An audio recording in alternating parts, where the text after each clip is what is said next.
अस्सलाम वालेकुम students.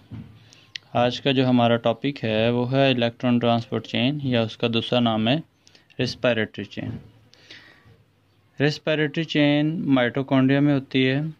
Mitochondria में 3 तरह के स्टेप होते हैं। एक होता है सिट्रिक एसिड साइकिल, या फिर है बीटा ऑक्सीडेशन स्टेट, या फिर है अमीनो एसिड ऑक्सीडेशन।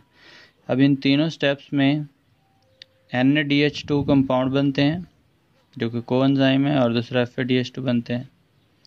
अब ये दोनों कंपाउंड हाई एनर्जी कंपाउंड हैं, और दोनों कंपाउंड में इलेक्ट्रॉन और प्रोटॉन दोनों चीज़ें मौजूद हैं जो कि एसिटाइल कोएंजाइम के ऑक्सीडेशन से आते हैं। तो NADH कंपाउंड में जो एनर्जी है, जो इलेक्ट्रॉन के पास एनर्जी है, जो प्रोटॉन है, उनको कैरियर मालिक्यूल को ट्रांसफ़र किया जाता है जो कि इनर माइटोकॉन्ड्रियल मेम्ब्रेन में होते हैं, जहाँ पे इलेक्ट्रॉन को एक जगह से दूसरी जगह ट्रांसपोर्ट किया जाता है। तो उसकी ऑक्सीडेशन रिडक्शन होती है स्टेप बाय स्टेप। फाइनली वो इलेक्ट्रॉन मालिक्यूल ऑक्सीजन के पास पहुंच जाते हैं। इस सारे स्टेप को हम कहते हैं रेस्पिरेटरी चेन। मतलब उसकी डेफिनेशन है कि NADH produced NADH and FADH transfer electron proton to some carrier molecule present in the inner mitochondrial membrane. Inner mitochondrial membrane में वो इलेक्ट्रॉन ट्रांसफ़र करते हैं प्रोटॉन, जहाँ पे इलेक्ट्रॉन एक जगह से दूसरी जगह ऑक्सीडेशन रिडक्शन के अमल से मूव करते चले जाते हैं, और फाइनली वो इलेक्ट्रॉन ऑक्सीजन के पास पहुँच जाते हैं, वो भी मालिक्यूलर ऑक्सीजन है। तो इस सारे मैकेनिज्म को हम कहते हैं रेस्पिरेटरी चेन और इलेक्ट्रॉन ट्रांसपोर्ट। जी स्टूडेंट्स, तो ये है इनर माइटोकॉन्ड्रियल मेम्ब्रेन का एक छोटा सा स्केच है। ये मैट्रिक्स वाली साइड है, ये इंटर मेम्ब्रेनस स्पेस है, और ये इनर मेम्ब्रेन है। इनर मेम्ब्रेन में ये कैरियर मालिक्यूल है, ये सारे कैरियर मालिक्यूल हैं। यहाँ पे NADH2 वो कन्वर्ट हो रहा है NAD में, और यहाँ से इलेक्ट्रॉन प्रोटॉन ट्रांसपोर्ट हो रहे हैं। यहाँ पे FADH2 वो कन्वर्ट हो रहा है FAD में, और यहाँ से इलेक्ट्रॉन प्रोटॉन ट्रांसपोर्ट हो रहे हैं। तो ये एक तरह से इलेक्ट्रॉन ट्रांसपोर्ट चेन का एक छोटा सा स्केच है, जिसमें एंड पे ऑक्सीजन मौजूद है, और वो जो इलेक्ट्रॉन मूव कर रहे हैं वो ऑक्सीजन को मिल जाते हैं, और ऑक्सीजन के पास नेगेटिव चार्ज आ जाता है, जिससे फिर वो वाटर मॉलिक्यूल बन जाता है। तो ये एक छोटा सा मतलब रेस्पिरेटरी चेन का इनर माइटोकॉन्ड्रियल मेम्ब्रेन का एक छोटा सा स्केच है। फर्दर हम बात करते हैं component of inner mitochondrial membrane. तो इसमें कौन कौन सी सब्सटेंसेस हैं जिनकी ऑक्सीडेशन रिडक्शन होती है। तो इसमें एक तो कोएंजाइम Q मॉलिक्यूल है, दूसरा सीरीज ऑफ साइटोक्रोम्स है, मतलब बहुत सारे साइटोक्रोम जिनमें B, C1, C, A, A3 ये सीक्वेंस के लिहाज से दिए हुए हैं, और इस एंड पे जो जिसकी ऑक्सीडेशन रिडक्शन होती है वो मॉलिक्यूलर ऑक्सीजन है। तो मॉलिक्यूलर ऑक्सीजन इन तमाम में से हाईली इलेक्ट्रोनेगेटिव है, और वो इलेक्ट्रॉन को अट्रैक्ट कर लेती है, और उस सब से तमाम चीज़ों से पहले इलेक्ट्रॉन कोएंजाइम Q के पास जाते हैं, यूबिक्विनोन भी इसे कहते हैं, और फिर BC1 कॉम्प्लेक्स के पास, फिर C के पास, फिर AA3 कॉम्प्लेक्स के पास, और एंड पे आके ऑक्सीजन के पास आते हैं। तो ये सारे के सारे कैरियर जो है ना, ये प्रोटीन मालिक्यूल्स हैं। इनमें चांद एक जैसे कोएंजाइम Q ये प्रोटीन नहीं है, इसके अलावा मॉलिक्यूलर कैरियर प्रोटीन नहीं है। तो ये सारे प्रोटीन जितनी भी हैं वो सारी की सारी इकट्ठी होकर 3 के ग्रुप बनाती हैं, 3 या 4 ग्रुप बनाती हैं, जिन्हें हम कॉम्प्लेक्सेस का नाम देते हैं। जिनमें रेस्पिरेटरी चेन में जो कॉम्प्लेक्स पाए जाते हैं, या इनर माइटोकॉन्ड्रियल मेम्ब्रेन में जो कॉम्प्लेक्स पाए जाते हैं, कॉम्प्लेक्स 1, कॉम्प्लेक्स 2, कॉम्प्लेक्स 3, कॉम्प्लेक्स 4 और कॉम्प्लेक्स 5, ये 5 कॉम्प्लेक्स हैं इसमें। जी, ये कॉम्प्लेक्स हैं इसमें ये जो कॉम्प्लेक्स 1 है ये NAD डिहाइड्रोजिनेज एंजाइम कॉम्प्लेक्स है, ये कॉम्प्लेक्स 2 है, ये कॉम्प्लेक्स 3 है, और ये कॉम्प्लेक्स 4 है। इसमें एक 5th कॉम्प्लेक्स आएगा जो कि ATPase कॉम्प्लेक्स होगा, जिसकी मदद से ATP बनती है। अब फर्दर हम स्टडी करते हैं अबाउट दी कंपोनेंट या chemical composition of all complexes. इसमें कॉम्प्लेक्स 1 दिया हुआ है, तो कॉम्प्लेक्स 1 में क्या क्या चीज़ होती है।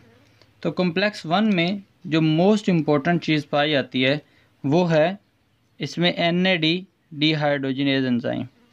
अब ये एंजाइम का होना बहुत ज़्यादा ज़रूरी है। इसके साथ एक कोफैक्टर है जो कि FMN फ्लैवन मोनोन्यूक्लियोटाइड, और भी बहुत सारे इसमें आयरन सल्फर प्रोटीन होती हैं। तो ये इसके मेजर कंपोनेंट है। इसके बाद कॉम्प्लेक्स नंबर है 2। कॉम्प्लेक्स 2 से पहले एक छोटा सा सब्सटेंस है जिसका नाम है यूबिक्विनोन। यूबिक्विनोन एक लिपिड सॉल्युबल केमिकल है, लिपिड सॉल्युबल केमिकल सब्सटेंस है जो कि इलेक्ट्रॉन और प्रोटॉन को ट्रांसपोर्ट करता है, कैरी करता है, और ये कोएंजाइम है।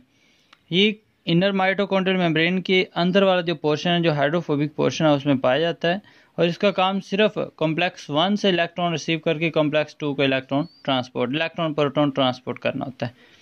इसके बाद है कॉम्प्लेक्स 2। कॉम्प्लेक्स 2 में जो मेन कंपोनेंट है, एक सक्सीनेट डिहाइड्रोजनेज एंजाइम, दूसरा फ्लेवन एडेनिन डाइन्यूक्लियोटाइड मतलब FAD, और तीसरा इसमें बहुत सारी आयरन सल्फर प्रोटीन है। अब जो कॉम्प्लेक्स 1 है, ये जो कॉम्प्लेक्स 1 है, इसका काम होता है पंप करना। किस चीज़ को? प्रोटॉन को। कहाँ से? मैट्रिक्स वाली साइड से इंटर मेम्ब्रेनस स्पेस में, जो माइटोकॉन्ड्रिया के इनर मेम्ब्रेन के बाहर वाली साइड पे जो जगह है, वहाँ पे प्रोटॉन को ट्रांसपोर्ट करना इसका काम होता है। यहाँ पे इसका ओवरव्यू दिया हुआ है कि NAD कंपाउंड है। NAD अपने इलेक्ट्रॉन देता है NAD डिहाइड्रोजनेज एंजाइम को, इलेक्ट्रॉन भी देगा, प्रोटॉन भी देगा, और NADH कन्वर्ट हो जाता है NAD में। अब यहाँ पे ये जो 4 प्रोटॉन है, ये ट्रांसपोर्ट होते हैं मैट्रिक्स से इंटरमेम्ब्रेनस स्पेस की तरफ, और यहाँ पे इसको पंप किया जाता है, और पंप करने के लिए जो इलेक्ट्रॉन के पास एनर्जी है वो यूज़ होती है। इस तरह से ये प्रोटॉन मैट्रिक्स से इंटरमेम्ब्रेनस स्पेस की तरफ चले जाते हैं। अब 4 प्रोटॉन है, अगर 2 इलेक्ट्रॉन जा रहे हैं, 2 electron mean pair of electron जा रहे हैं, तो इसमें 4 प्रोटॉन पंप होते हैं मैट्रिक्स से इंटरमेम्ब्रेनस स्पेस की तरफ। अगर हम बात करें कॉम्प्लेक्स 2 की, तो कॉम्प्लेक्स 2 का काम सिर्फ इलेक्ट्रॉन को रिसीव करना होता है, ये प्रोटॉन को पंप नहीं करता। अब उसके बाद है कॉम्प्लेक्स 3। कॉम्प्लेक्स 3 जो है, इसमें आयरन सल्फर प्रोटीन है, इसमें 2 साइटोक्रोम हैं, जिनमें बी टाइप हैं साइटोक्रोम्स, एक साइटोक्रोम बी, दूसरा साइटोक्रोम बी, तो ये 2 इसमें साइटोक्रोम है, और इसके अलावा मेम्ब्रेन बाउंडेड साइटोक्रोम C1 है।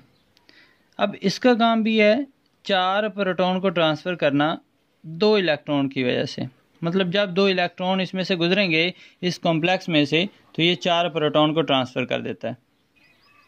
यहाँ पे इसका स्केच दिया हुआ है कि जब साइटोक्रोम C में से, साइटोक्रोम ये है साइटोक्रोम BC1 कॉम्प्लेक्स, इसमें से जब इलेक्ट्रॉन गुजरते हैं, 2 इलेक्ट्रॉन आ रहे हैं, वो यहाँ से गुजर रहे हैं और गुजर कर साइटोक्रोम C के पास जा रहे हैं, तो 2 प्रोटॉन यहाँ से जा रहे हैं और 2 प्रोटॉन यहाँ से मैट्रिक्स से 2 प्रोटॉन होते हुए ये 2 प्रोटॉन जा रहे हैं। तो इस तरह से हम कहते हैं कि जब 2 इलेक्ट्रॉन या pair of electron BC1 complex में से गुजरेगा, तो ऑटोमेटिकली 4 प्रोटॉन मैट्रिक्स से इंटरमेम्ब्रेनस स्पेस में जमा होना शुरू हो जाएंगे। हाँ जी, तो उसके बाद है साइटोक्रोम C। साइटोक्रोम C एक स्मॉल प्रोटीन मॉलिक्यूल है, जो कि outer surface of the inner mitochondrial membrane की पाई जाती है। इसका काम होता है मॉलिक्यूल को, इलेक्ट्रॉन को कैरियर करना। ये मोबाइल होता है and transfer electron in between 3 and 4 complex. ये 2 कॉम्प्लेक्स हैं, कॉम्प्लेक्स नंबर 3 और 4, इनके दरमियान में इलेक्ट्रॉन को ट्रांसपोर्ट करना भी इसका काम होता है जी। यहाँ पे कोएंजाइम Q का एक जिक्र आया। कोएंजाइम Q ये मेम्ब्रेन मौजूद है और ये इसका मिडल वाला पोर्शन है, तो हम कहते हैं कि ये इसके दरमियान में हाइड्रोफोबिक रीजन में पाई जाती है। ये मोबाइल है, यहाँ से यहाँ तक आना कोएंजाइम Q का काम है। यहाँ से इलेक्ट्रॉन लेगा, यहाँ से प्रोटॉन लेगा, और प्रोटॉन लेने के बाद वो किसको ट्रांसपोर्ट कर देगा? BC1 complex. अब BC1 कॉम्प्लेक्स और साइटोक्रोम कॉम्प्लेक्स 3 और कॉम्प्लेक्स 4, इनके दरमियान में इलेक्ट्रॉन कैरियर जो है वो साइटोक्रोम C है। ये मोबाइल होती है, ये मेम्ब्रेन के बाहर वाली साइड पे पाई जाती है, तो यहाँ से इलेक्ट्रॉन लेगी, उसको पहुँचा देगी, सिर्फ इलेक्ट्रॉन ट्रांसपोर्ट करती है। इसके बाद है कॉम्प्लेक्स 5। कॉम्प्लेक्स 5 जो है उसमें 2 कॉपर कंटेनिंग प्रोटीन है, 2 साइटोक्रोम है, जिसमें साइटोक्रोम A और साइटोक्रोम A3 है।